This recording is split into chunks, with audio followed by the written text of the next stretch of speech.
नमस्कार, न्यूट्रीलॉक UK's kitchen and ब्लॉग्समध्ये आपल्या सगळ्यांचं पुन्हा एकदा मनापासून स्वागत। आज आपण पाहणार आहोत न्यूट्रीलॉकचं आणखी एक प्रोडक्ट, न्यूट्रीलॉक क्रीमी ग्रेव्ही।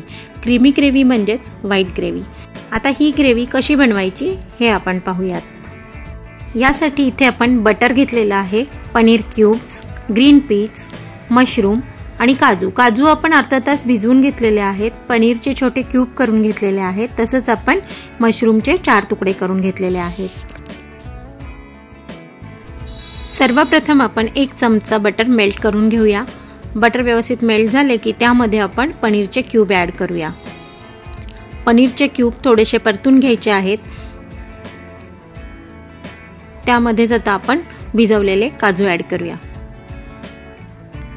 काजू आणि पनीर मध्येच आता आपण ग्रीन पीजही ॲड करूयात आणि हे व्यवस्थित तिन्ही परतून घ्यायचे आहेत।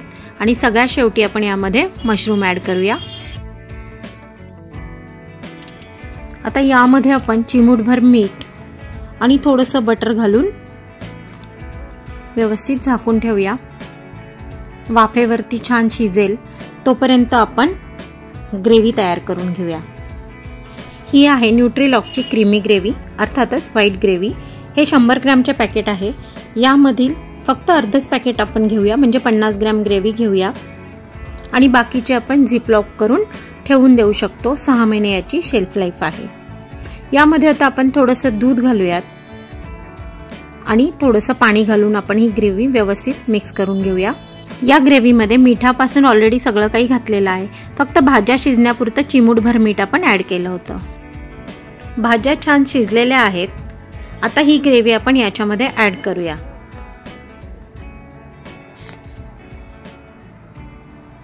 या ग्रेव्हीमध्येच आपण आणखी अर्धा ग्लास पाणी घालूयात। व्यवस्थित मिक्स करून घेऊ आणि ग्रेव्ही शिजायला ठेवूयात। यामध्ये जोपर्यंत बाजूला बटर सुटत नाही तोपर्यंत आपण ही ग्रेव्ही शिजवून घेणार आहोत। न्यूट्रीलॉक क्रीमी ग्रेव्ही तयार झालेली आहे। आता आपण ही सर्व करूया। यावर आपण गार्निशिंगसाठी थोडंसं पनीर किसून घालूयात। अशा प्रकारे आपली क्रीमी ग्रेव्ही तयार आहे। या ग्रेव्हीमध्ये तुम्ही भरपूर व्हेरिएशन्स देऊ शकता, ज्यामध्ये मेथी मटर मलाई, मलाई कोफ्ता, नवरत्न कोरमा अशा छान छान भाज्या तुम्ही या ग्रेव्हीमध्ये बनवू शकता। सकाळच्या घाईच्या वेळेला मुलांना ही भाजी टिफिनला दिली तर नक्कीच आवडेल। ही ग्रेव्ही घर बसल्या मागवण्यासाठी डिस्क्रिप्शन बॉक्स नक्की चेक करा। आणि हो, हा व्हिडिओ आवडल्यास लाईक, शेअर, कमेंट आणि सबस्क्राईब अवश्य करा। धन्यवाद।